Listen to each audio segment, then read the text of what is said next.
Գյուրջան Կասկադ, հասանելի բնակարաններ 65 ամիս մարման ժամկետով։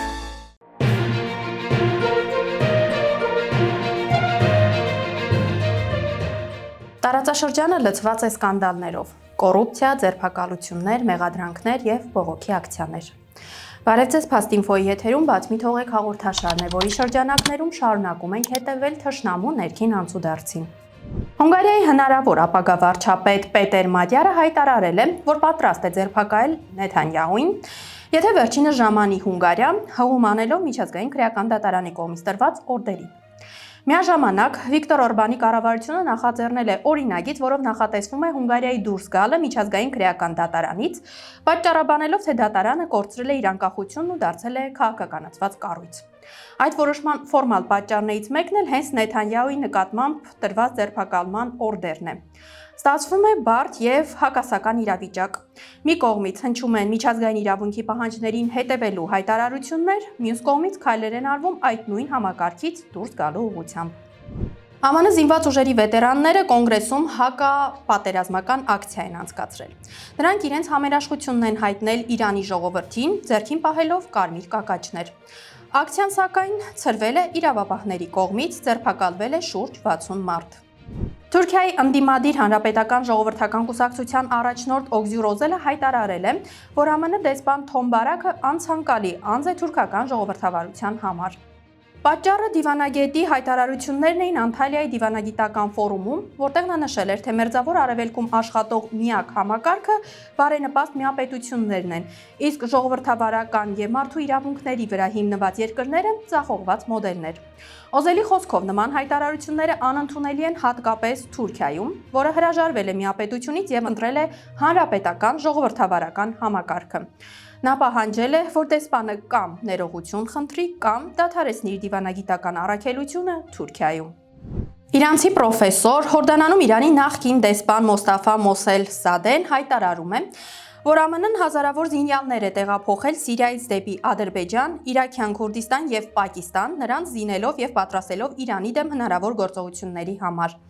Նրա խոսքով, այս ուժերը պետք է պատերազմի մեկնարկից անմիջապես հետո նեթափանցեին Իրան եւ փորձեին տապալել Իսլամական Հանրապետության համակարգը։ Այս համատեքստում Ադրբեջանը ներկայացվում է որպես այն հարթակներից մեկը, որտեղ նման գործողությունները կարող են կազմակերպվել։ Մոսլեզադեն նաև նշում է, որ Դոնալդ Թրամփի հայտարարությունները Իրանի ենթակառուցվածքները ոչնչացնելու մասին իրականում եղել են բլեֆ։ Ըստ նրա, Վաշինգտոնը գիտակցում էր, որ նման քայլը կարող է հանգեցնել ոչ միայն Իրանի, այլ ամբողջ տարածաշրջանի ենթակառուցվածքների փլուզմանը։ Արեստացին Ադրբեջանում կոռուպցիայի դեմ պայքարի գլխավոր վարչությունը հատուկ գործողություն է իրականացրել զորակոչի եւ մոբիլիզացիայի պետական ծառայության մի շարք շրջանային բաժանմունքներում։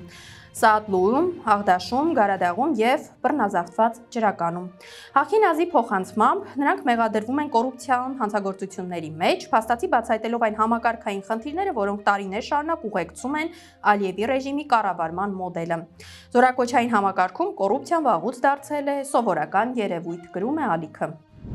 Ադրբեջանում հերթական սկանդալն է հասունանում, ադրբեջանցի հոգեբաններից մեկը բացահայտ կերպով վիրավորել է թալիշներին ազգային պատկանելիության հիմքով։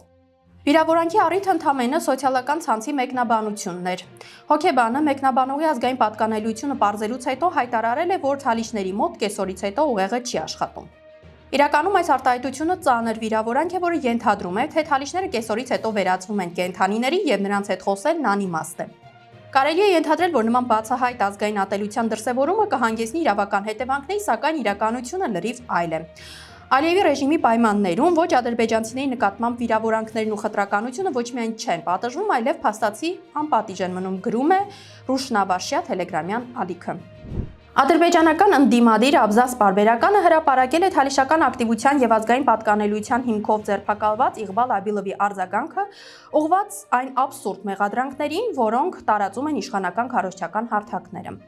Ալիևի ռեժիմի սպասարկող աղբյուրները փորձում են ներկայացնել գիտնականին որպես հայերի հետ աշխատող, սակայն Աբիլովը կտրուկ հերքում է այդ պնդումները, դրանք որակելով որպես բացահայտ կեղծիք եւ քաղաքական հետապնդման մաս։ Առավել ուշագրավն այն է, որ թալիշների դեմ գործեր կեղծելով եւ ներքին թշնամիներ ստեղծելով Ալիևյան վարչակարգը փաստացի նվերներ է մատուցում արտաքին տեղեկատվական դաշտում, սեփական ձեռքով վարկաբեկելով իր քաղաքականությունը, գրում են ադրբեջանական թելեգրամյան ալիքները։ Թուրքիայում էլ ձերբակալվել է Ստամբուլի Աթաշեհիր համայնքի ղեկավար Օնուրսալ Ադգյուլեզը։